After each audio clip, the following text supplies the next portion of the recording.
Hello everyone, this is Kaushal and I welcome you to modulation CUET। Friend, आज हम लोग part 2 करने वाले हैं list of father of various fields के। ठीक है, फादर ऑफ फील्ड्स में हमने ऑलरेडी पार्ट 1 को देख रखा है। ठीक है, ये पार्ट 2 होने वाला है, राइट, FIELDS। ठीक है, तो हम लोग आज ये पार्ट 2 को देखेंगे। हमने फर्स्ट पार्ट में 54 ऐसे क्या करा है, ऑलरेडी हमने 54 ऐसे नाम्स को देख के रखा है, दैट इज़ जिन्होंने इंपॉर्टेंट इनका कॉन्ट्रीब्यूशन है, जिनको फादर ऑफ डिफरेंट फील्ड्स कहा जाता है, राइट।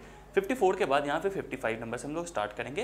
अप्रॉक्स 100 के आसपास मैं आपको ये चीज़ दे रहा हूँ, सो दैट कल को कोई सा भी आपसे ये चीज़ छूटे ना। किसी भी अगर तरीके के क्वेश्चन यहाँ से आ जाए तो आपसे वो बिल्कुल छूटे ना, इस बात की गारंटी मैं ले रहा हूँ। चलो, फादर ऑफ लिंग्विस्टिक डेमोक्रेसी। ठीक है, लिंग्विस्टिक डेमोक्रेसी के लिए फादर किनको बोला जाता है? पोटी श्रीरामल्लू। ठीक है, पोटी श्रीरामल्लू, है ना।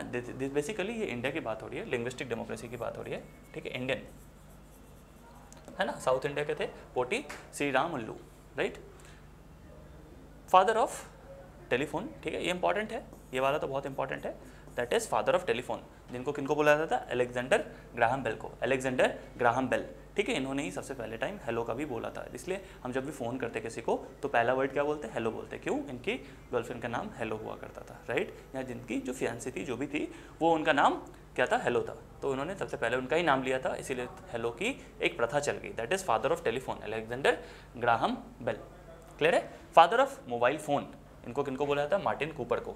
ठीक है, मार्टिन कूपर को फादर ऑफ मोबाइल फ़ोन कहा जाता है। आपको भी पता है कि आज के समय बिना मोबाइल फ़ोन के कुछ भी चीज़ें करना एकदम मतलब क्या कह सकते हो, असंभव सा ही हो रहा है, राइट। दैट इज़ आपको पेमेंट करना हो, आपको टिकट्स करना हो, आप अभी लेक्चर हो सकता है अपने PC में देख रहे हो, राइट, या फिर मोस्ट प्रॉब्ली अपने मोबाइल फ़ोन पे देख रहे हो। ओके, ये भी किससे संभव हो पाया? Mobile phone. That is Martin Cooper का कॉन्ट्रीब्यूशन। इनको ही क्या बोला जाता है? Father of mobile phone. Father of modern biochemistry, modern biochemistry. देखो, जहाँ कहीं भी बायोलॉजी जुड़ी हो और कुछ केमिकल्स भी जुड़ा हो, उसको क्या कहते हैं? बायोकेमिस्ट्री कहते हैं। एग्जाम्पल, जैसे हमारे बॉडी में जो बहुत सारे हॉर्मोन्स है ना, हॉर्मोन्स का जो सिक्रेशन होता है, एक जगह से दूसरी जगह ट्रांसमिशन होती है उसकी। जैसे हमारे यहाँ पे पिट्यूटरी ग्लैंड है हाइपोथैलेमस में, ये हमारे बॉडी के बहुत सारे और भी ऑर्गन्स और उनके हॉर्मोन्स को कंट्रोल करता है, राइट। तो ये है तो शरीर कैसा? बायोलॉजिकल, है ना। और जो हॉर्मोन्स होती है वो हमारी केमिकल मैसेंजर्स कहलाती है, राइट। तो ये जो पार्ट है दैट इज़ बायोकेमिस्ट्री कहलाएगी। दैट इज़ हॉर्मोन्स के ऊपर स्टडी, एंजाइम्स के ऊपर स्टडी, ये बायोकेमिस्ट्री कहलाती है। ये बेसिकली इनके फादर कौन है? Carl Alexander Neuberg, Carl Alexander Neuberg. ठीक है, इनको बोला जाता है father of modern biochemistry. Next, father of modern computer. ठीक है, अब हमने पढ़ा था father of computer that is Charles Babbage. Charles Babbage के लिए हमने ऑलरेडी पढ़ा हुआ था, लेकिन यहाँ पे देखो क्या लिखा हुआ है? फादर ऑफ मॉडर्न कंप्यूटर लिखा हुआ है। मॉडर्न कंप्यूटर मतलब आज के समय का कंप्यूटर, जिसमें हम लोग लैंग्वेज के थ्रू क्या करते हैं? इंटरेक्ट करते हैं, राइट। जैसे हमने कुछ भी इसमें टाइप कर दिया, वो इनपुट कहलाता है ना। जो हमें वापस आती है चीज़ें, वो हमको क्या मिलता है? आउटपुट के फॉर्म में मिलता है, और बीच में सारी प्रोसेसिंग होती है, करेक्ट। इस तरह का जो सिस्टम बना है, ये बेसिकली किन्होंने बनाया था? एलन ट्यूरिंग ने। मैंने आपको पहले भी पार्ट में बता के रखा है, ये बहुत ही इंपॉर्टेंट नाम है, बहुत ही ज़्यादा इंपॉर्टेंट नाम है एलन ट्यूरिंग। ठीक है, आज के समय के इनको जनक कहा जाता है मॉडर्न कंप्यूटिंग का, राइट।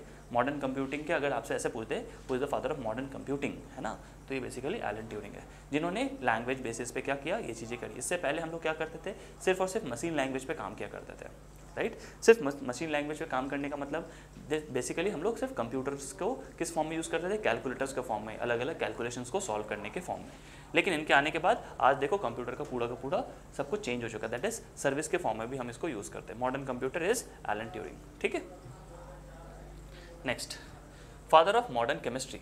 ठीक है, एंटोनी लेवॉइजर, एंटोनी लेवॉइजर। ठीक है, ये फादर ऑफ मॉडर्न केमिस्ट्री है। इन्होंने क्या किया था? इन्होंने पूरी की पूरी जो केमिस्ट्री का जितना भी आप देखो डेटा है, वो एक जगह कलेक्ट किया, राइट। बहुत लोगों ने कुछ कुछ कंट्रीब्यूशन दी है, लेकिन इनको फादर ऑफ मॉडर्न केमिस्ट्री इसलिए बोला जाता है क्योंकि इन्होंने हर एक जो पॉस्टुलेट्स हैं, प्रिंसिपल्स हैं, अलग अलग चीज़ें, उनको इकट्ठा एक जगह किया, फाइनलाइज करा उसे, है ना। और इन्होंने पीरियोडिक टेबल के लेकर भी बहुत सारी काम किए हैं, राइट। इसीलिए इनको क्या कहा जाता है? मॉडर्न केमिस्ट्री के फादर कहा जाता है, दैट इज एंटोनी लेवॉइजर को। फादर ऑफ माइक्रोबायोलॉजी और माइक्रोस्कोपी। ठीक है, माइक्रोबायोलॉजी एंड माइक्रोस्कोपी। ठीक है, ये बहुत ही इंपॉर्टेंट नाम है, ठीक है, बहुत ही इंपॉर्टेंट नाम है। That is Antonie Philips van Leeuwenhoek. ठीक है, एंटोनी फिलिप्स वैन लिवेनहॉक। आपने सिर्फ लिवेनहॉक के नाम से सुना होगा, क्लास 8 में आपने बायो ज़रूर पढ़ी होगी, राइट। क्लास 8 के बायो में, आई गेस 8 के ही बायो में है ना, लिवेनहॉक का नाम है है ना, हमारे एनसीईआरटी की किताब में भी, राइट। सो इनको फादर ऑफ माइक्रोबायोलॉजी कहा जाता है। माइक्रोबायोलॉजी मतलब बायोलॉजी से जुड़ी हुई चीज़ें बट बहुत सूक्ष्म रूप में, दैट इज़ माइक्रो लेवल पे, इसको क्या कहते हैं, माइक्रोबायोलॉजी कहते हैं। दैट इज़ जैसे कि मान लो मैं बात करूँ अगर बैक्टीरिया की या फिर छोटे छोटे सूक्ष्म पदार्थ की, दैट इज़ फंजाई हो गया, या आप कह सकते हो प्रोटोजोआ हो गया, या फिर आप कह सकते हो एल्गी हो गई, इन सारे चीज़ों का बेसिकली आप देखो क्लासिफिकेशन भी दिया गया है, राइट। सो इनका बहुत इंपॉर्टेंट कॉन्ट्रीब्यूशन है लिवेनहॉक का। Father of modern cinema, father of modern cinema, ठीक है, ये किनका नाम है, इनका डेविड वॉर्क ग्रिफिथ, ठीक है, डेविड वॉर्क ग्रिफिथ, है ना। ग्रिफिथ का नाम डेविड ग्रिफिथ भी बोलते हैं नॉर्मली, डेविड ग्रिफिथ, इनका नाम देखोगे आप मॉडर्न वर्ल्ड के सिनेमा में बहुत इंपॉर्टेंट है, ठीक है। और ये इंपॉर्टेंस कहाँ से पता चलेगा आपको, जब आप हॉलीवुड की तरफ जाओगे तब आप देखोगे बहुत सारे लोग इंटरव्यू जब लेते हैं या कुछ इंटरव्यू दे रहे होते उस समय आप देखोगे डेविड ग्रिफिथ की नाम बार बार आती है सिनेमा को लेकर, राइट। इन्होंने आज का मॉडर्न सिनेमा फ्रेम करा एक तरह से, right. Next is father of modern finance, modern finance, ठीक है, यूजीन एफ फामा, यूजीन एफ फामा, ठीक है, यूजीन एफ फामा, यूजीन एफ फामा को क्या कहा जाता है, father of modern finance. Modern finance मतलब मॉडर्न फाइनेंस में आप देखो जीएसटी है, आज के समय में मॉडर्न फाइनेंस में आप देखो टैक्सेस की बात होती है, जीएसटी, एसजीएसटी, ये सब सारी चीज़ें। तो ये जो अलग अलग टैक्सेस सिस्टम है, ये फाइनेंस का और टर्म्स हैं, right. That is banking system में आप देखो फाइनेंस के बहुत सारे टर्म्स है, रेपो रेट है, रिवर्स रेपो रेट है, ये सारी जितनी चीज़ें, एसएलआर है, राइट, बैंकिंग सिस्टम की चीज़ें, ये फाइनेंस का पूरा जो कॉन्सेप्ट है, इनके फादर किनको बोला जाता है, यूजीन एफ फामा को। क्लियर है, चलो। Father of modern ecology, father of modern ecology that is Eugene P Odum, Eugene P Odum, ठीक है, ये भी आप याद रखो, ठीक। अब पहला बात आता है कि सर इकोलॉजी बहुत बार सुना, environment and ecology, environment and ecology, ecology है क्या। इकोलॉजी बेसिकली कुछ नहीं, आप देखो एक तरह का हम स्टडी करते हैं जिसके ऊपर हम पढ़ते हैं relationship between the human beings and the environment around them, right. जैसे मान लो अगर मैं यहाँ पे खड़ा हूँ, है ना, इसका अपना क्या है, अपना एक इकोसिस्टम है, ठीक, इकोसिस्टम है, साथ ही इसके आसपास की जो और भी बहुत सारी चीज़ें होंगी, ठीक है, living thing, non living thing मिलाकर इसको क्या कहेंगे हम, वहाँ का फिजिकल इन्वायरमेंट कहेंगे, फिजिकल और भी बहुत सारे क्वांटिटीज़ यहाँ पे होंगी, बहुत सारी फिजिकल चीज़ें होंगी, इन सब का जो रिलेशनशिप होता है दैट इज़ ह्यूमन बींग्स का उनके साथ, इसको क्या कहते हैं, इकोलॉजी कहते हैं, ठीक है। इसलिए हम एक साथ पढ़ते हैं इन्वायरमेंट एंड इट्स इकोलॉजी या इन्वायरमेंट एंड इकोलॉजी, ठीक है। इनके फादर कौन है, Eugene P Odum, Eugene P Odum, ठीक है, याद रखना दोनों यूजीन है, ठीक है। ध्यान से देखो जो भी स्टार्स मैंने लगाए हैं बहुत ज़्यादा इंपॉर्टेंट है, आपको इसको स्किप नहीं करना है, ठीक है। ये देख सकते हो आप, ये जितने भी चीज़ें हैं ये बहुत ही ज़्यादा इंपॉर्टेंट है आपके एग्जाम के लिए, ठीक है। चलो देखो, अब हो सकता है अभी कभी सभी सोचते होंगे सर इतना सारा डेटा है कैसे करें नहीं करें। सी मैं बस इतना चाहता हूँ कि हमने जो भी पढ़ा दिया है आपको, ठीक है, मैं पढ़ाऊँ और भी सर यहाँ पे प्लेटफॉर्म पे हैं, हम लोगों का बस टारगेट यही रहता है, हम लोग यही बैठ के सोचते भी है, डिसाइड भी करते हैं कि कुछ भी ऐसा कंटेंट वाइज आपके लिए पास कमी ना हो, कंटेंट एकदम बिल्कुल सुपर डुपर जाना चाहिए, ताकि कल को ऐसा ना हो कि हम आपको वो चीज़ नहीं पढ़ाए हो, वो क्वेश्चन से आ गया हो, है ना, और अब कल आपको बोलो कि सर ये तो आपने करवाया नहीं, ऐसे नहीं करवाया। हम चाह रहे हैं हर चीज़ आपको करवा दिया जाए, है ना।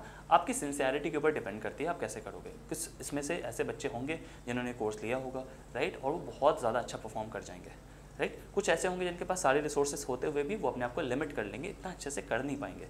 ये चीज़ें आपको देखना है कि आप किस कैटेगरी में फॉल करोगे, right. Father of modern education, आज का जो एजुकेशन सिस्टम है कैसा है, थोड़ी एक्टिविटी उसमें जुड़ी हुई है, थोड़े ऑब्जर्वेशंस उसमें जुड़े हुए हैं, राइट। उसमें हम लोग बहुत सारे क्या करते हैं, एक्सपेरिमेंट्स करके रखते हैं। तो ये जो पूरा का पूरा जो स्वभाव था, विचार था, ये एकदम थॉट्स थी, ये किनका था, जॉन एमोस कॉमिनियस, ठीक है, जॉन एमोस कॉमिनियस, ठीक है।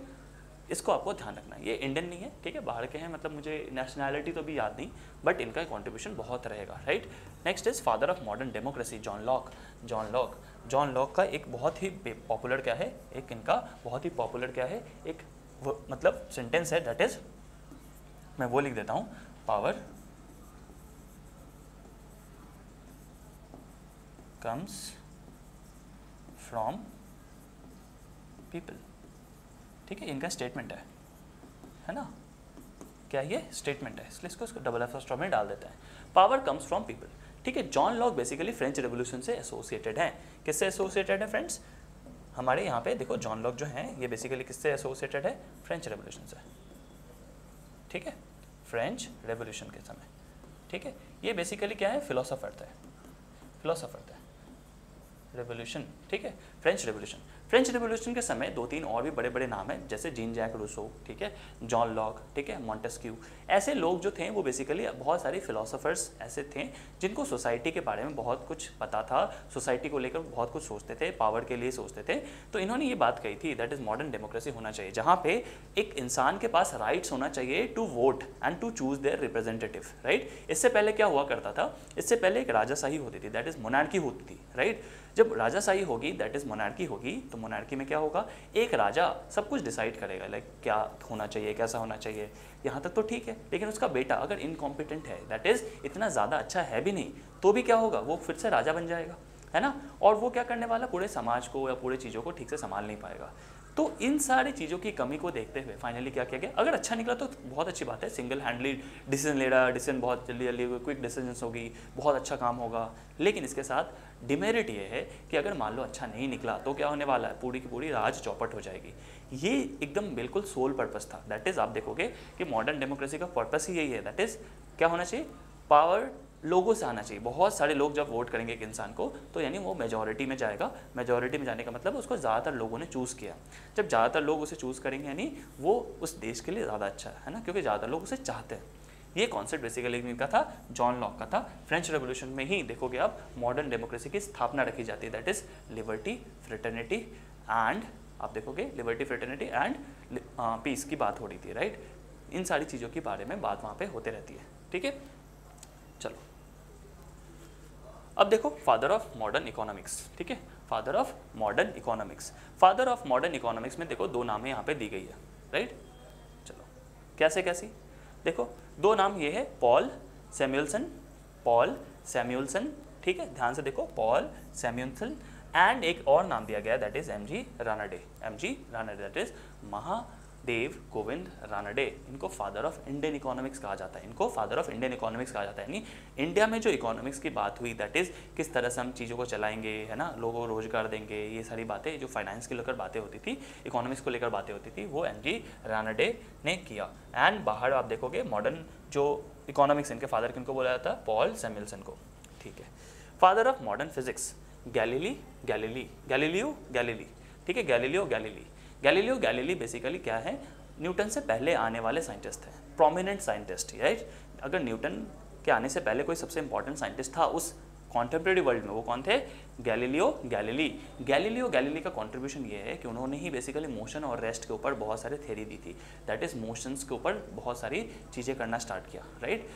तो ये सारी बातें जो थी, ये बेसिकली न्यूटन ने क्या किया, इसको एक्सपैंड किया है ना। बहुत लोगों को ये लगता है कि न्यूटन ने सारे न्यूटन का पूरा रेशन मोशन, ठीक है, रेफरेंस, फ्रेम ऑफ रेफरेंस देखा है, ये सब किया है, ऐसा नहीं। फ्रेम ऑफ रेफरेंस और इन सब पे किन्होंने बात करती है, गैलीलियो गैलीली ने की थी। तब जाकर उस मोशंस के ऊपर, उन सब के ऊपर लॉ बनाया गया, जो कौन किया था उन्होंने, दैट इज़ न्यूटन ने किया है, राइट। तो ये बेसिकली बहुत important, that is modern economics बहुत important, modern democracy super important. Education आप बहुत इंपॉर्टेंट इतना नहीं मान सकते, बट याद रखना जॉन एमोस थोड़ा आपको याद रहना चाहिए। फादर ऑफ मॉडर्न फिजिक्स बहुत important, that is Galileo Galilei. And father of modern Olympics, that is पायरी डी कोबर्टिन, पायरी डी कोबर्टिन, ठीक है। पायरी डी कोबर्टिन ने क्या किया है, मॉडर्न ओलंपिक्स स्टार्ट करवाया, ठीक है। मॉडर्न ओलंपिक्स कब स्टार्ट करवाया, थोड़ा इसके बारे में हम लोग देख लेते हैं, ठीक है। मॉडर्न ओलंपिक्स के बारे में थोड़ा सा समझ लेते हैं, ठीक है। सो मॉडर्न ओलंपिक्स जो हमारी स्टार्ट हुई है,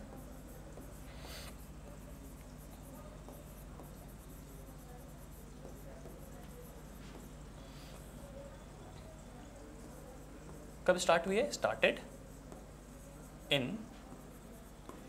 1896, ठीक है, स्टार्टेड इन 1896। चलो दूसरी बात क्या है, अगर 1896 में स्टार्ट हो गया, उसके बाद ओलंपिक्स स्टार्ट हुआ कहाँ पे था, एथेंस में, है ना, एथेंस में। एथेंस कहाँ की राजधानी थी उस समय, ग्रीस की राजधानी थी, ठीक है, ग्रीस की राजधानी थी। यहाँ से एक चीज़ समझो, मॉडर्न ओलंपिक्स में, ओलंपिक्स एक्चुअली 2 तरह से होते भी हैं आज के टाइम में, ठीक है। ओलंपिक्स एक्चुअली आप देखोगे ध्यान से, तो ओलंपिक्स एक्चुअली 2 तरह के आज के समय होते हैं, समर ओलंपिक्स,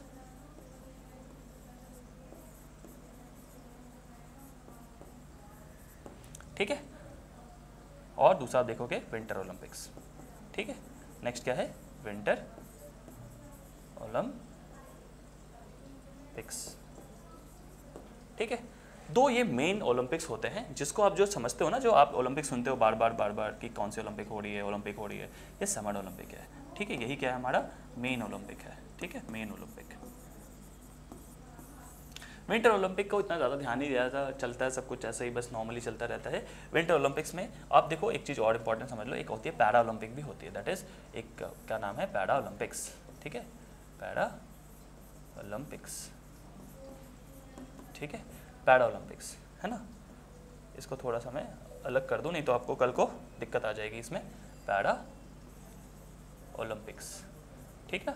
सो पैरा ओलंपिक्स आप देखोगे जब, तो पैरा ओलंपिक्स में क्या किया जाएगा कि हमने ये देखा कि जो ओलंपिक्स का पूरा कॉन्सेप्ट है उसमें ये चीज़ डाला गया था कि जो सबसे ज़्यादा फास्टर होगा, ठीक है, स्ट्रॉन्गर होगा और बहुत ज़्यादा क्या होगा, स्ट्रेंथ वाला होगा, वो ओलंपिक्स में पार्टिसिपेट करेगा, ठीक है।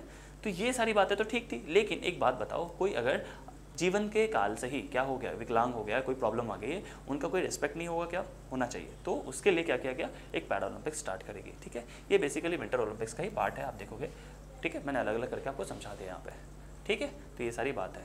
तो स्टार्ट किन्होंने किया था, दैट इज स्टार्ट जो ये सारी चीज़ें हुई है वो बेसिकली इनके थ्रू हुई है, पायरी डी कुबर्टिन के थ्रू, ठीक है। पायरी डी कुबर्टिन बेसिकली देखो आप यहाँ पे सेकेंड प्रेसिडेंट भी बने थे,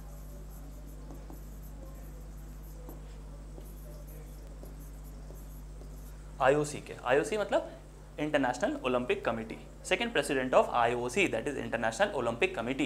इंटरनेशनल ओलंपिक कमेटी के सेकंड प्रेसिडेंट भी कौन बने थे, दैट इज पायरी डी कुबर्टिन। बहुत इंपॉर्टेंट नाम है, ठीक है, आपको ये याद रखना है और बहुत ही ज़्यादा इंपॉर्टेंट भी है, बहुत ज़्यादा, ठीक है। चलो नेक्स्ट हम लोग स्लाइड पे चलते हैं। फादर ऑफ मॉडर्न डेंटिस्ट्री, है ना। देखो डेंटिस्ट्री पे बहुत ज़्यादा पहले लोगों का ध्यान नहीं था, चलता था बस कैसे भी, ओरल हेल्थ पे ध्यान नहीं रहती थी। आज के समय आप देखो ओरल हेल्थ पे बहुत ध्यान हो रही है, ठीक है। लोग क्या करते हैं, हमेशा जा जाकर कुछ टाइम बाद स्केलिंग करवा रहे हैं, ठीक है। अगर दांतों में कुछ प्रॉब्लम आ रही है तो रूट कैनाल करवा रहे हैं, है ना, उसके कैपिंग लगवा रहे हैं, राइट। तो ये सारी चीज़ें, वैसे दांत को उखाड़ने को हम लोग इंग्लिश में क्या बोलते हैं, एक्सट्रैक्शन कहते हैं, है ना, एक्सट्रैक्शन दैट इज दांत को उखाड़ना। तो ये सारी चीज़ें का बहुत आज के टाइम देखो डिमांड हो गया है ना, एंड बहुत ज़रूरी भी ओरल हेल्थ का ध्यान रखना, क्योंकि बॉडी का ध्यान रखना तो आपको अपने अंदर का मुंह का भी ध्यान रखना चाहिए। इसका नाम क्या है इनका, पायरी फोचार्ट, पायरी फोचार्ट, ठीक है। बहुत ज़्यादा इंपॉर्टेंट मैं नहीं कहूँगा कि एग्जाम में पूछ ही दिया जाएगा, बट हाँ आपको ध्यान होना चाहिए, मॉडर्न डेंटिस्ट्री पायरी फोचार्ट के थ्रू हुआ। Next is father of modern geology, ठीक है। पहले जियोलॉजी का मतलब आप समझ लो, जियोलॉजी का मतलब क्या होता है, that is study of rocks, study of rocks, ठीक है। चलो स्टडी ऑफ रॉक्स को क्या कहते हैं हम लोग, जियोलॉजी कहते हैं। तो मॉडर्न जियोलॉजी में रॉक्स के ऊपर स्टडी किन्होंने किया था, जेम्स हुटॉन ने, जेम्स हुटॉन। एक इंपॉर्टेंट बात बताता हूँ आपको यहाँ पे कि जितने भी हमारे रॉक्स होते हैं वो दो पार्ट्स में कैटेगराइज्ड हैं, मेनली आप बोलोगे नहीं सर 3 होते हैं, हाँ 3 होते हैं, मैं इसको भी आपको समझा देता हूँ थोड़ा सा रॉक्स को लेकर, ठीक है। चलो ये पार्ट आपको ऑलरेडी क्लियर होगा, ठीक है। चलो हम लोग यहाँ पे चलते हैं। रॉक्स एक्चुअली 2 तरह के नहीं 3 तरह के होते हैं, बट समझाता हूँ कैसे बनते हैं। देखो सपोज रॉक्स है, ठीक है, इसका कैटेगराइजेशन अगर मैं करूं तो क्या होगा, देखो इग्नियस रॉक्स और मेटामॉर्फिक रॉक्स, नहीं मेटामॉर्फिक नहीं, सॉरी मेटामॉर्फिक, चलो मैं समझा रहा हूँ क्या होता है, मैं जो समझाना चाह रहा था उसकी ही दिक्कत आ जाएगी फिर। सेडिमेंटरी रॉक्स, ठीक है। चलो देखो जब इग्नियस रॉक बनता है वो कैसे बनता है, जैसे जनरली जो लावा होती है, लावा जब बाहर आके आती है, दैट इज़ जब लावा हमारे ज़मीन के अंदर से बाहर आ जाएगी तो वो कैसा बनेगा, इग्नियस रॉक बनेगा। ये इग्नियस रॉक का कॉन्सेप्ट है, ठीक है। सेडिमेंट रॉक का क्या होता है, जैसे मान लो सपोज पहाड़ है ऐसे, ठीक है, ऐसा कुछ पहाड़ है, इधर से नदी निकल के आ रही है, इधर से नदी निकल के आ रही है, तो अपने साथ ये क्या करेगी, बहुत सारे कणों को तोड़ते हुए क्या करेगी, फ्लो करते हुए इधर आएगी, ठीक है। समझ पा रहे हो ना ये चीज़ आप, इनको तोड़ते हुए लाएगी। तो ये छोटे छोटे जो कण होते हैं, ठीक है, ये क्या होते हैं, एक जगह आके इकट्ठा होने लगता है, बहुत सारे इकट्ठा होने लगेंगे, और बहुत जब इकट्ठा हो जाएंगे एक जगह पे आप देखोगे बहुत सारा, तो कैसा शेप ले रही है, कुछ ऐसे रॉक्स का शेप ले रहा है। तो टूट टूट के ऐसे आए हुए क्या होंगे रॉक्स, एक जगह जब बहुत सारे इकट्ठा होने लगेंगे विथ लॉट्स ऑफ टाइम, ठीक है, with due course of time क्या होने वाला है, ये लोग सेडिमेंट्री रॉक्स क्या हो जाएंगे, कंबाइन होकर एक रॉक बनाएंगे, that is called sedimentary rocks, ठीक है। ये भी बन गया हमारा सेडिमेंट्री रॉक। सर आपने 2 ही पार्ट बताया, मेटामॉर्फिक रॉक क्या होता है, मेटामॉर्फिक रॉक दोस्त क्या होता है बताता हूँ, जब इग्नियस रॉक बहुत ज़्यादा सालों तक देखोगे आप वो उसी स्टेट में रहेगा, धीरे धीरे क्या होने लगती है, इसकी जो कॉम्पोजिशन है वो चेंज होने लगती है, तब जाके वो मेटामॉर्फिक रॉक बनती है, ठीक है। सेडिमेंट्री रॉक के साथ भी सेम है, ये और ज़्यादा मान लो क्या होगा, कंपोज्ड हो जाएगा, एक जगह पे रुक जाएगा, काम हो जाएगा, बहुत साल बीत जाएंगे, उसमें पानी का लहर आता जा रहा है और देखो कि धीरे धीरे वो क्या बनने लगेगा, मेटामॉर्फिक रॉक बनने लगेगा। ठीक है, तो आप देखो ये बात, ये बहुत इंपॉर्टेंट बात है, आप याद रखो कि 3 पार्ट होते हैं, मेटामॉर्फिक रॉक भी होता है एक्चुअली, है ना, मेटामॉर्फिक रॉक्स भी होती है, राइट। बट ये मेटामॉर्फिक रॉक किससे बनती है, इग्नियस रॉक और सेडिमेंट्री रॉक से ही बनती है। सेडिमेंट्री रॉक्स कैसे बनते हैं, यहाँ से जब आती है वो वैली से जब नीचे आती है, राइट, जब फ्लो होती है वाटर की, उसके थ्रू तोड़ते हुए, पहाड़ों के रॉक्स को तोड़ते हुए यहाँ पे सेडिमेंट्स यानी कण के फॉर्म में आती है और यहाँ पे स्टोर हो जाती है। क्लियर है, चलो तो ये हो गया हमारा रॉक्स, इसको हमने थोड़ा पढ़ लिया ताकि हमें चीज़ें थोड़ी क्लियर हो। नेक्स्ट, तो यही जो modern geology that is study of rocks है, इनके फादर कौन है, जेम्स हुटॉन, बहुत इंपॉर्टेंट नाम है, right. Father of modern economics, ठीक है, economic reform, father of modern economic reform. India में इकोनॉमिक रिफॉर्म कब आया था, इकोनॉमिक रिफॉर्म हमारा आया था 1991 में, ठीक है। इसको क्या बोला जाता है,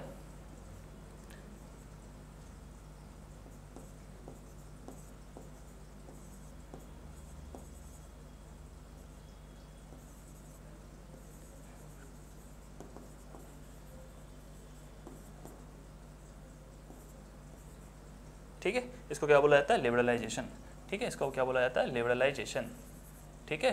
देखो यहाँ पे इसको लिबरलाइजेशन कहा जाता है। 1991 में क्या हुआ था, लिबरलाइजेशन हुआ था। मनमोहन सिंह ही उस समय के फाइनेंस मिनिस्टर थे। कौन थे, फाइनेंस मिनिस्टर थे, finance minister, FM, that is finance minister. So finance minister that is modern time में हमारे इकोनॉमिक रिफॉर्म्स किसने लाया, मनमोहन सिंह ने लाया, ठीक है। मनमोहन सिंह 1991 में क्या कर रहे थे, हमारे यहाँ पे जो हमारी पूरी की पूरी इकोनॉमी थी उनको लिबरलाइज कर रहे थे, दैट इज ओपन कर रहे थे बाकी दुनिया के लिए। यानी 1991 से पहले क्या फॉरेन का कोई भी कंपनी हमारे इंडिया में इन्वेस्ट कर सकता था क्या, कोई कंपनी खोल सकता था क्या, नहीं।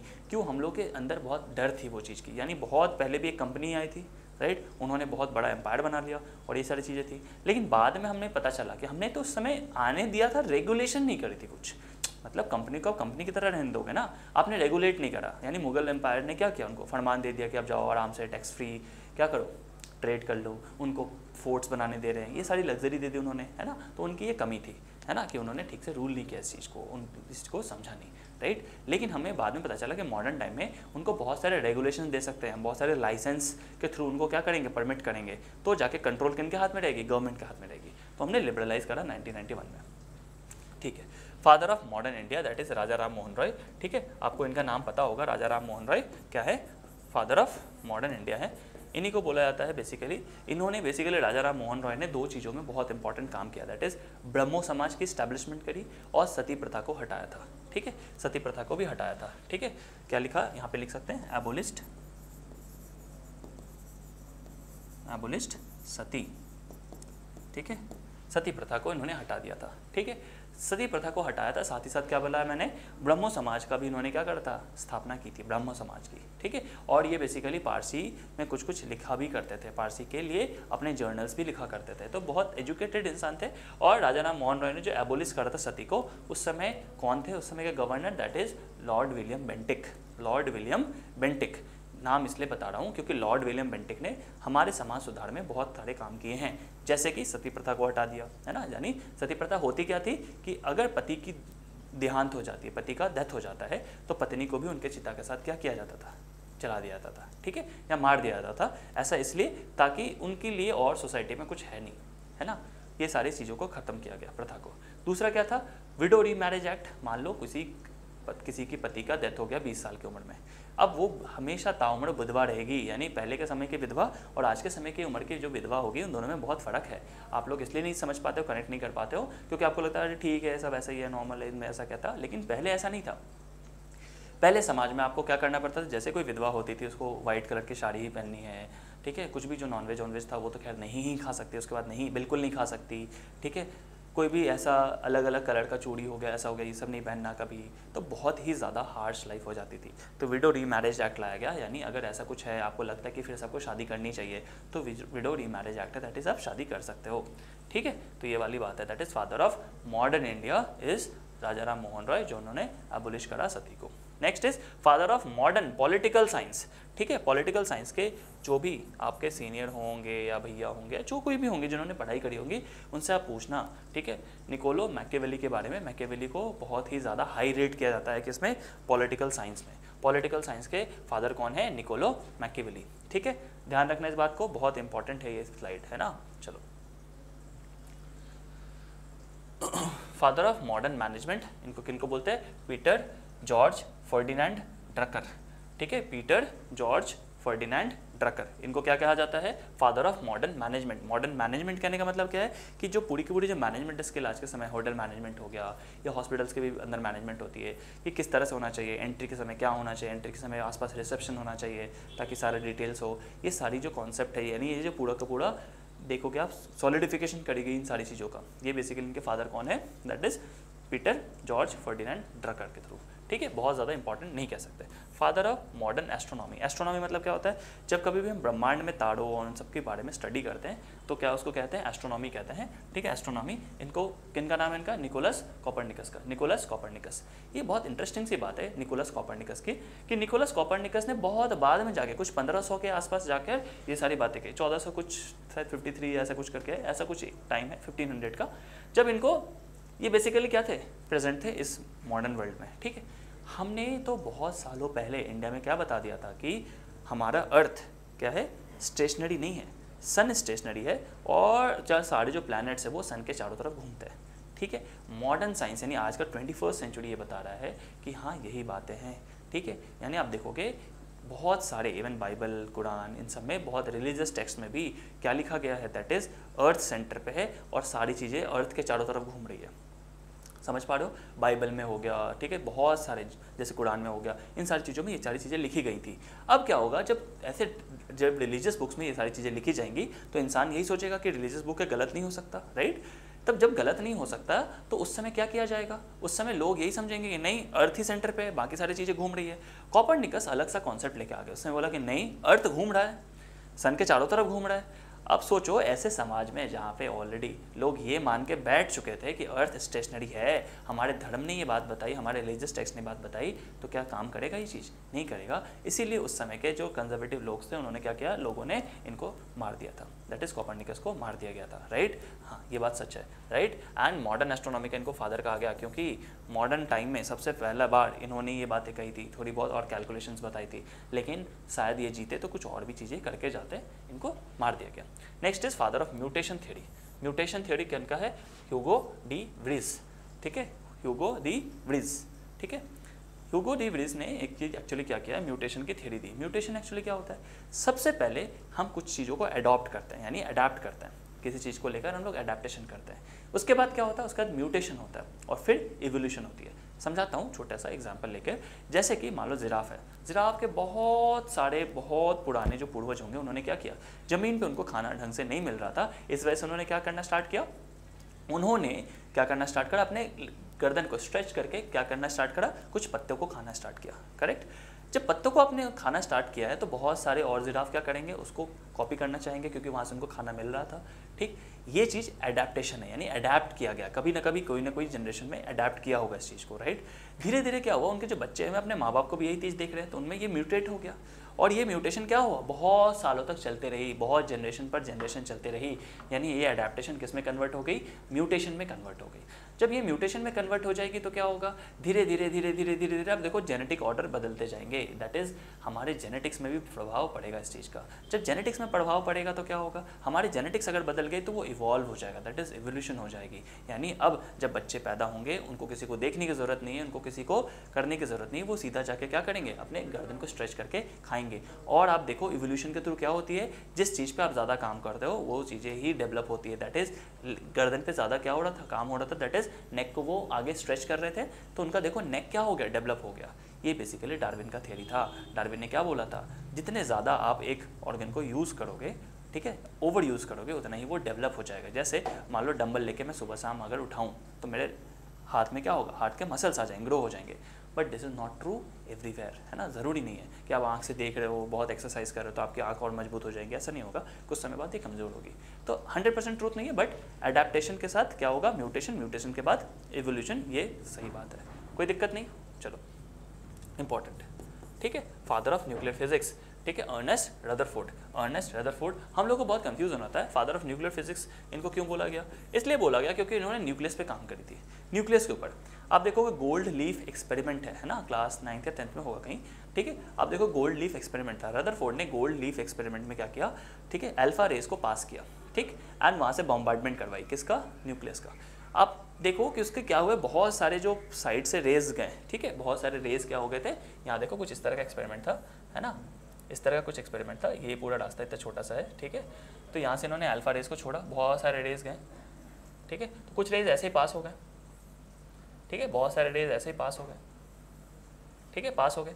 एक दो कुछ रेस थे जो सीधे अगर गए हैं तो ये क्या हो गया, 180 डिग्री से वापस रिटर्न हो गए, यानी कुछ ना कुछ ये ऑलरेडी क्या था, पॉजिटिव था, यानी अल्फा है, और यहाँ भी कुछ ना कुछ पॉजिटिव होगा, तभी जाके क्या हुआ, रिपल्सन हुआ, है ना। सेम चार्जेस क्या करते हैं, एक दूसरे को रिपेल कर देते हैं, यानी अगर ये अल्फा पार्टिकल पॉजिटिव है तो यहाँ भी कोई ना कोई पॉजिटिव होगा, तभी तो इसको रिपेल कर दिया। अदरवाइज बाहर देखो क्या होते हैं, एक न्यूक्लियस के इलेक्ट्रॉन्स होती है जो कि क्या कर लेती है, या तो एब्जॉर्ब या पास होने देगी। तो इधर देखो पास हो गई, 1 in 8,000 रे actually came back by 180 degree, यानी उनको ये बात पता चल गया कि यहाँ पे अगर मैं पॉजिटिव रेज को भेज रहा हूँ तो बीच में कोई ना कोई पॉजिटिव रे है। इससे पता चला न्यूक्लियस के बारे में, यानी न्यूक्लियस पॉजिटिवली चार्ज्ड है। इसमें होता क्या क्या न्यूक्लियस में, प्रोटॉन्स एंड न्यूट्रॉन्स। ये सारी बातें किसने ढूंढी, दैट इज अर्नेस्ट रदरफोर्ड ने ढूंढी, इसलिए इनको न्यूक्लियर फिजिक्स का क्या कहा जाता है, फादर कहा जाता है। ठीक है, क्लियर होगा ये चीज़ होपफुली। चलो नेक्स्ट देखते हैं हम लोग, फादर ऑफ न्यूक्लियर साइंस या एटॉमिक प्रोग्राम किनको बोलते हैं, होमी जे भाभा को बोलते हैं। आपको पता होगा ये कितने इंपॉर्टेंट पर्सन थे हमारे, ठीक है। हमने atomic science that is ISRO का जो स्थापना भी किया था वो हमने 1969 में किया। 1969 में जाके हमने इसरो की स्थापना करी थी, यानी हमारे से 7 साल पहले एक्चुअली पाकिस्तान ऑलरेडी स्टैब्लिशमेंट कर चुका था 1962 में। ये कुछ इंटरेस्टिंग चीज़ें हैं, मैं बताता हूँ आपको ताकि आपको इंटरेस्ट आए। 1962 में पाकिस्तान ऑलरेडी कर चुका था अपने स्पेस और इन सब चीज़ों का research programme and atomic programme. हमने बाद में किया है और हमने होमी जे भाभा के मदद से क्या किया, बहुत सारे न्यूक्लियर बॉम्ब्स भी बाद में बनाए। दैट इज़ स्माइलिंग बुद्धा के नाम से हमने एक्सप्लोजन किया था, वहाँ पे एक्सपेरिमेंट किया था, वो टेस्ट सक्सेसफुल रहा था, राइट, पोखरण में। ये चीज़ें क्लियर है, होमी जे भाभा बहुत इंपॉर्टेंट नाम, ठीक है। चलो next is father of nation, that is India में कौन है, महात्मा गांधी, इनको फादर ऑफ नेशन कहते हैं। आसान था। नैनो टेक्नोलॉजी के फादर कौन है, रिचर्ड स्मैली। रिचर्ड स्मैली इंपॉर्टेंट है नैनो टेक्नोलॉजी, क्यों, क्योंकि आज के जो बहुत छोटे छोटे जो फाइबर्स हैं, बहुत सारे जो टेक्नोलॉजी पे जो इवन बिल्डिंग्स बन रही हैं, या बहुत सारे ऐसे आप देखोगे जो आप बेड्स का देखते हो कि इसके मैट्रेसेस ऐसे हैं वैसे हैं, ये हैं वो हैं, नैनो टेक्नोलॉजी पे काम करके ये सारी चीज़ें को किया जा रहा है, ठीक है।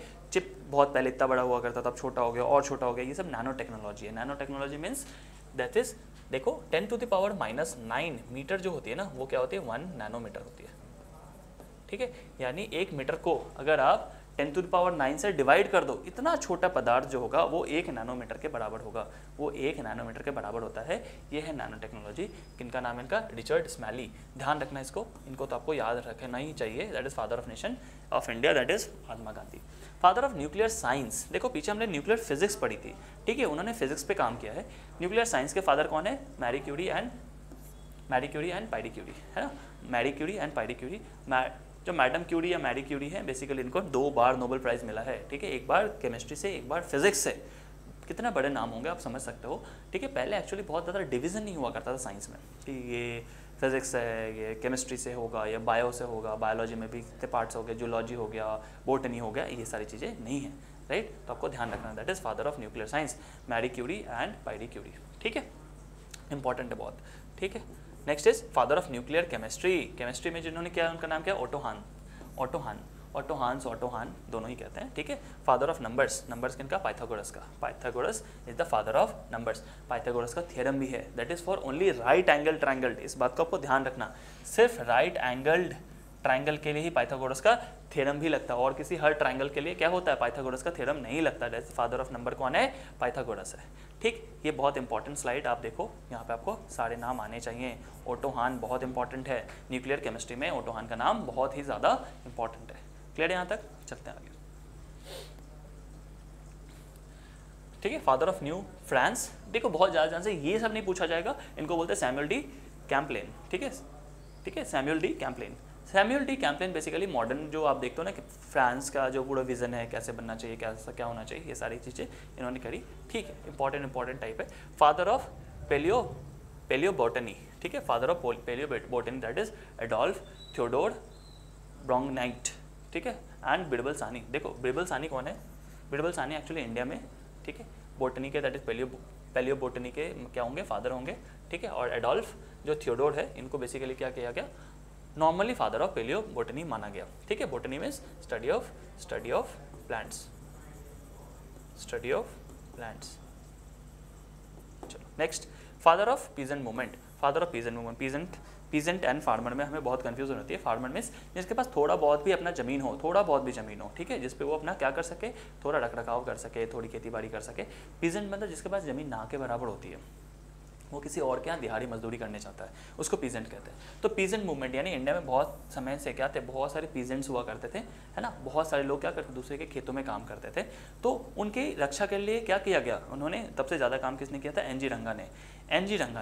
एनजी रंगा बेसिकली पीजेंट मूवमेंट्स के जनक कहे जाते हैं। इन्होंने क्या किया? इनके ऊपर आवाज़ उठाई कि भाई इनका भी लाइफ है, ये भी तो इंसान है, इनसे आप ऐसा नहीं कि 12 घंटे काम करवा लो, 14 घंटे काम करवा लो, राइट। ये सारी बातें आपको ध्यान रखनी है। चलो next is father of periodic table, Dmitri Mendeleev ने फर्स्ट टाइम क्या किया था? फर्स्ट टाइम पीरियोडिक टेबल बनाया था, ठीक है। चलो फादर ऑफ प्लास्टिक सर्जरी। आज के समय आप देखो प्लास्टिक सर्जरी बहुत इंपॉर्टेंट हो गई है ना। हर एक एक्ट्रेस और कुछ भी तब लोग करवा रहे थे, बस हम प्लास्टिक सर्जरी, है ना। कभी नाकों का, कभी आईज का, कभी लिप्स का, कभी कुछ हाथ का, कुछ भी कर रही है ना।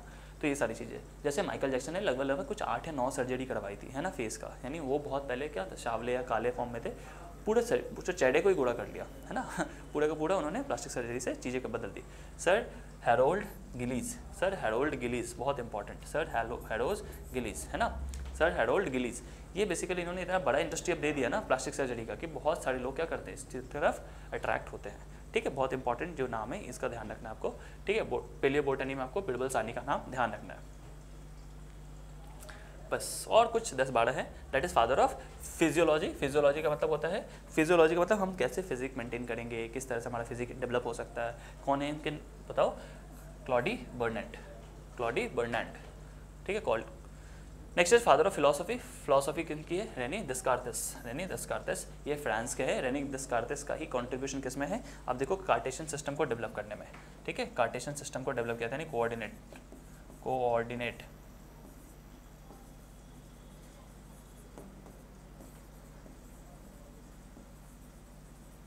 इसके भी फादर कहे जाते हैं, कोऑर्डिनेट ज्योमेट्री के भी फादर कहे जाते हैं रेनी देस्कार्तेस, ठीक है। ये बेसिकली फ्रांस के थे।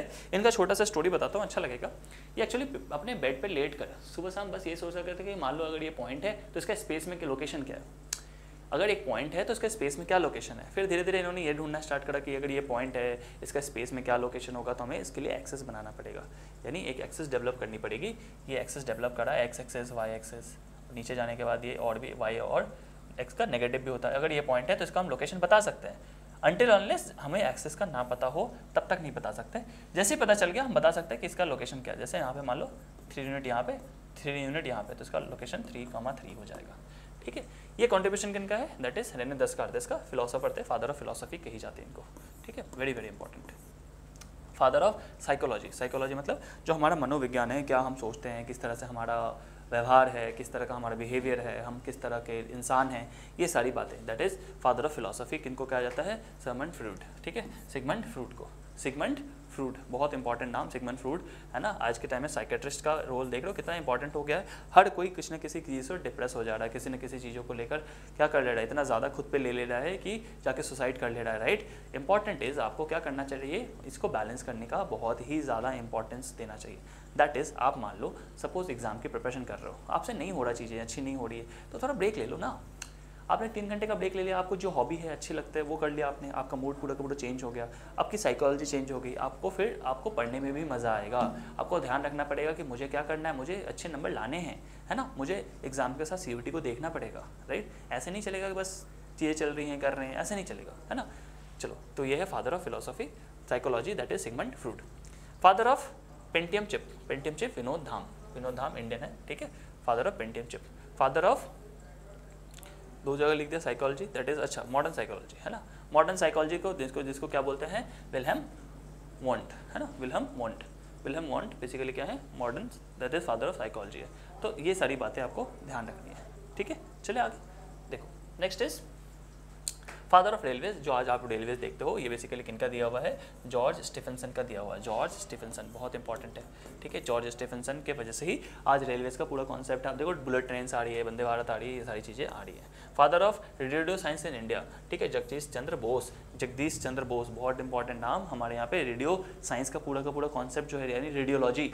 रेडियोलॉजी मीन्स आज जो आप जाते हो कहीं पे भी, आप एक्सरे करवाते हो, ये सारी चीज़ें करवाते हो, ये रेडियोलॉजी कहलाती है, राइट। तो वहाँ पे रेडियो साइंस का बेसिकली आप देखोगे कौन है father, that is JC Bose. In India की बात हो रही है, ध्यान रखना, इंडिया के बारे में बात हो रही है, right. Father of robotics, Joseph F Engelberger. Joseph F Engelberger. Robotics क्यों इंपॉर्टेंट है, आज से कुछ टाइम पहले भी इवन मोदी जी भी कहीं पे कॉन्फ्रेंस में गए थे, रोबोटिक्स का कुछ प्रोग्राम चल रहा था, एक रोबोट लाकर उनको चाय देता है, राइट। सो बेसिकली रोबोटिक्स पर हम इसलिए काम कर रहे हैं ताकि ह्यूमन लाइफ जो है उसको वैल्यू कर सकें, और हमें बहुत ज़्यादा ह्यूमन लाइफ को थ्रेट में नहीं डालना है। जैसे मान लो इंडिया चाइना बॉर्डर बहुत कैसा है, बहुत हॉस्टाइल है। इंडिया और पाकिस्तान बॉर्डर क्या है, बहुत हॉस्टाइल है। कल को सपोज हम अगर 2 लाख ऐसे कुछ रेडी कर लिया आर्मी हमने, राइट, जो कि रोबोटिक्स पे काम कर रहे रोबोट्स हैं, तो उनको क्या आप मार सकते हो? नहीं, वो मरेंगे नहीं। दैट इज हमारे पास कुछ मेटल स्क्रैप हो गया, खराब हो गया, कुछ हमारी चलो वैल्यूएबल चीज़ें चले गई, लेकिन इंसान का लाइफ नहीं गया। इंसान का लाइफ जाने का मतलब है, एक इंसान किसी का बेटा भी होता है, किसी का बाप भी हो सकता है, किसी का उसका भी अपना बेटा हो सकता है, किसी का भाई हो सकता है, बहुत सारी चीज़ें होती है। Same with girls, right. तो ये लाइफ को बचाने के लिए, ठीक, रोबोटिक्स का और बहुत सारी जगह पे काम है ना, ये सारी चीज़ें। Next is father of relativity, Albert Einstein. Albert Einstein बहुत बड़े साइंटिस्ट, इन्होंने क्या दिया था, आइंस्टीन ने mc² का फॉर्मूला दिया था, E=mc²। दैट इज अगर आपके मास को स्पीड ऑफ लाइट के वेलोसिटी का स्क्वायर कर दिया जाए, यानी मान लो मैं ये मास हूँ, मेरी स्पीड ऑफ लाइट के वेलोसिटी के साथ इसका स्क्वायर करके मेरे साथ मल्टीप्लाई कर दोगे, तो जो वैल्यू आएगी वो मेरी एनर्जी बन जाएगी। कहने का मतलब है एक मास किस में कन्वर्ट हो सकता है, एनर्जी में। यानी मान लो अगर एक ये रूम है ना, ये पूरा जो स्टूडियो है, इसके अगर थ्रू मैं बाहर जाना चाहूँ तो एनर्जी के फॉर्म में मैं बाहर चला जाऊँगा, मास के फॉर्म में नहीं। मतलब एक छोटे से छेद से भी बाहर जा सकता हूँ अगर, लेकिन यहाँ पे है स्पीड ऑफ लाइट के बराबर हो, तो सी की वैल्यू होती क्या है, सी की वैल्यू होती है 3.8, ठीक है, इंटू 3.8 नहीं, 3 × 10⁸ मीटर पर सेकेंड, है ना। ये बहुत ज़्यादा होती है, एक सेकेंड में लगभग इतने ज़्यादा, ठीक है, 10 करोड़ के आसपास, 3 करोड़ के आसपास की स्पीड, है ना, बहुत ज़्यादा होती है। 300 करोड़ मीटर, दैट इज लगभग 3 लाख किलोमीटर आपको एक सेकेंड में ट्रैवल करना है। 3 लाख किलोमीटर एक सेकंड में, इतना स्पीड ला पाना बहुत असंभव सा है, राइट। जिस दिन हो जाएगा हम लोग एनर्जी के फॉर्म में भी ट्रांसमिट हो सकते हैं, एक जगह से दूसरी जगह हम लोग टाइम ट्रैवल भी कर पाएंगे, है ना। देखो, तो ये है father of relativity. Father of scientific management is called, देखो, Frederick Winslow Taylor. Frederick Winslow Taylor, ठीक है, ये चीज़ आपको ध्यान रखना है। चलो नेक्स्ट स्लाइड में चलते हैं, और ये हम लोग का ऑलमोस्ट लास्ट स्लाइड जैसा होगा, इसके बाद लास्ट होगा। फादर ऑफ क्वांटम मैकेनिक्स, ठीक है, क्वांटम मैकेनिक्स दैट इज क्या है, मैक्स प्लैंक। क्वांटम मतलब क्या होता है, दैट इज जो पैकेट्स आते हैं फोटोन्स के फॉर्म में, हमारे पास फोटोन्स के फॉर्म में जो पैकेट्स आते हैं उनकी जो स्टडी करते हैं, इसको हम तो क्वांटम बोलते हैं। तो क्वांटम मैकेनिक्स आपने जिसने भी 11th-12th आपने साइंस लिया होगा, आपको आराम से समझ में आ रहा होगा, मैक्स प्लैंक यानी प्लैंक कॉन्स्टेंट हमने देखा भी है, right. Father of Sanskrit grammar, father of Sanskrit grammar कौन है, पाणिनि है, इंडियन है, इंडियन बहुत पुराने क्या है हमारे बेसिकली गुरु थे, right. That is father of space programme in India, ठीक है, इन इंडिया, है ना, विक्रम साराभाई, ठीक है। ये बेसिकली इंडियन जो space programme that is ISRO है, इनके बेसिकली जनक कहे जाते हैं, दैट इज विक्रम साराभाई, है ना। उसके अंदर जो हमने एटॉमिक रिसर्च करे थे वो सब करा था, उनमें कौन थे, होमी जे भाभा, ठीक है। ये सारी बातें हमने बहुत पहले भी देखा है कि बहुत सारे कुछ पिक्चर्स निकल के आते हैं, जब APJ अब्दुल कलाम और बाकी लोग क्या कर रहे हैं, साइकिल से कुछ मिसाइल्स के छोटे छोटे पार्ट्स को ले जा रहे हैं। That was the condition of India, ठीक है। आज आप अगर इस कंडीशन को देख के सोचते हो कि नहीं डेवलप हुआ है, तो शायद आपको पीछे की कुछ चीज़ों को देखना चाहिए कि हम थे क्या, है ना। खैर बहुत पहले तो क्या ही थे, कोई अलग ही बात है, सोने की चिड़िया कहे जाते हैं, बट हमने क्या बना दिया गया था और हम फिर से किस तरह से रिबिल्ड हो रहे हैं, ठीक है। ये सब ध्यान रखना है, ऑप्टिमिज्म रखना है, राइट। फादर ऑफ सर्जरी, वो प्लास्टिक सर्जरी था, ये सर्जरी है, दैट इज सुश्रुत को बोला जाता है फादर ऑफ सर्जरी। यानी हमारी जो पूरी मतलब सर में या मान लो कहीं पेट में कुछ हो गया या हाथ में कुछ हो रहा है, ऐसा कुछ हो रहा है, तो जो सर्जरी करते हैं, है ना, यानी मान लो स्टोन है किसी को, है ना, किडनी में स्टोन है या गॉल ब्लैडर में स्टोन है, तो उसको सर्जरी के थ्रू क्या करते हैं, निकालते हैं। किसी को ट्यूमर हो गया, किसी को अपेंडिक्स हो गया, ये सारी चीज़ें सर्जरी का पार्ट है, ठीक है। फादर ऑफ टेलीविज़न, टेलीविज़न किसको बोलते हैं, फिलो फार्न्सवर्थ, ठीक है, फिलो फार्न्सवर्थ, ठीक है। ये इनको क्या बोलते हैं, फादर ऑफ टेलीविज़न कहते हैं हम लोग। क्लियर है ये चीज़ें। चलो आगे भी है, देख लेते हैं। हाँ, आगे छोटे छोटे और 2-3 हैं। That is father of thermodynamics, बहुत इंपॉर्टेंट, दैट इज सेडियो कार्नेट, ठीक है, सेडी कार्नेट, दैट इज सेडी कार्नेट। सेडी कार्नेट, कार्नेट साइकिल होती है एक, ठीक है। इन्होंने क्या दिया था, एक इन्होंने क्या दिया है, कार्नोट साइकिल दिया है, कार्नोट साइकिल, ठीक है। ये आप लोगों को अभी फिलहाल नहीं पढ़ना। कार्नोट साइकिल बहुत इंपॉर्टेंट कहलाता है मैकेनिक्स में। जैसे मान लो मैकेनिकल इंजीनियरिंग जो भी करते हैं, ये सब करते हैं, उनको कार्नोट साइकिल के बारे में बहुत ज़्यादा डीप में पढ़ना पड़ता है, ठीक है। जैसे मान लो मेरा जो क्वालिफिकेशन है वो मैकेनिकल इंजीनियरिंग का है, राइट, ठीक है। कुछ एग्जाम्स, बहुत सारे एग्जाम्स भी निकाले हैं, ऐसा है। बट आज के समय में आपको इसलिए बता पा रहा हूँ क्योंकि कार्नोट साइकिल की वजह से बहुत सारे थर्मोडायनेमिक्स में काम हो पा रही है, ठीक है। तो बहुत इंपॉर्टेंट नाम। फादर ऑफ वैक्सीनेशन, वैक्सीनेशन जो आप देखोगे स्मॉल पॉक्स हो गई थी लोगों को एक समय, बहुत ज़्यादा लोग मर रहे थे उसके वजह से। उस समय कौन आए थे, एडवर्ड जेनर आए थे, जिन्होंने वैक्सीनेशन का प्रोग्राम चलाया। यानी हम पहले से क्या करेंगे, बॉडी में कुछ वैक्सीन डाल देंगे, यानी हम इम्यूनिटी डेवलप करने के लायक कुछ ऐसी दवा डाल देंगे जिससे बॉडी का इम्यूनिटी क्या होता रहे, डेवलप होता रहे, राइट। हमारी बॉडी का इम्यूनिटी क्या होता रहे, डेवलप होता रहे। इसको क्या बोलते हैं हम लोग, इम्यूनोलॉजी भी कहते हैं या फादर ऑफ वैक्सीनेशन भी कहते हैं, फादर ऑफ वैक्सीनेशन, ठीक है, जिसमें आप दवा देते हो, ठीक है, बॉडी के अंदर। जैसे हमने कोविड-19 में क्या किया है, वैक्सीनेशन ही करवाई है। Father of veterinary science, veterinary science का मतलब क्या होता है, जो हमारे जो गाय भैंस और ये सब है जो जानवर होते हैं उनके लेकर जो हम काम करते हैं उसको क्या बोलते हैं हम लोग, वेटेनरी साइंस कहते हैं। इनका नाम क्या है, शैल्यहोत्र बोलते हैं इसको, शैल्यहोत्र। ये इंडिया के हैं, that is father of white revolution, ठीक है। वर्गीस कुरियन ये हमने पढ़ा था, वर्गीस कुरियन, ठीक है। कोझिकोड में इनका बर्थ हुआ है और इन्होंने ही बेसिकली आमूल, दैट इज आनंद में जाकर, आनंद एक शहर है, वहाँ पे जाके आमूल की स्थापना करी थी, ठीक है। तो ये सारी चीज़ें आपको बहुत इंपॉर्टेंट ही जाना चाहिए और आना ही चाहिए। ये इंपॉर्टेंट है, ये भी बहुत इंपॉर्टेंट और ये भी बहुत ज़्यादा इंपॉर्टेंट पार्ट है यहाँ पे, ठीक है। चलो, यहाँ पे मैंने आपको ये सब नहीं करवाया इंपॉर्टेंट, ये बहुत इंपॉर्टेंट, ये पूरा स्लाइड इंपॉर्टेंट है, राइट। इसी तरह से आपको क्या करना है, इस पूरे नाम को बार बार करते अच्छे से रिवाइज कर लेना। जिस पे मैंने स्टार लगाया ना उसको प्लीज़ किसी भी हाल में छोड़ के नहीं जाना है आपको। ये जो स्टार्स लगे हुए ना, आप देखो इसमें तो आपको किसी भी चीज़ में किसी भी हाल में आपको छोड़ के नहीं जाना है, राइट। अगर आपसे छूट जाएगा तो फिर ट्रबल में आप आ सकते हो, ट्रबल हो सकता है एग्जाम हॉल में, ठीक है। क्योंकि एग्जाम हॉल में ऐसा कुछ बताया नहीं कि यही आएगा या वही आएगा, अचानक से कुछ सवाल ऐसे आ जाएंगे और आपके सीधा 5 नंबर चला जाएगा, जो कि मैं नहीं चाहता कि आप 5 नंबर का इतना बड़ा गैम्बल करो। तो थोड़ा ज़्यादा प्रिपेयर होकर जाना है, ठीक है, अच्छे से करना है। और कुछ टाइम बाद आप देखोगे कुछ लाइव क्लासेस भी आएंगी आपके लिए, है ना। उसमें भी हम लोग बहुत सारे प्रैक्टिस सेशंस करेंगे, बहुत कुछ होगा, तगड़ा तैयारी होगी, डोंट वरी, है ना। अच्छे से पहले इसको करते जाओ, रिविज़न बहुत ज़रूरी है, ये बात का आपको ध्यान रखना है, ठीक है। चलो, ये लेक्चर यहीं ख़त्म होता है, ठीक है। हम लोग क्या करेंगे नेक्स्ट क्लास में कुछ एक नए और इंटरेस्टिंग लेक्चर के साथ यहाँ पे फिर से आएंगे और आपको तब तक के लिए अपने हेल्थ के ऊपर ध्यान रखना है और रिवीजन बहुत ज़्यादा करना है, ठीक है। So thank you so much and God bless you.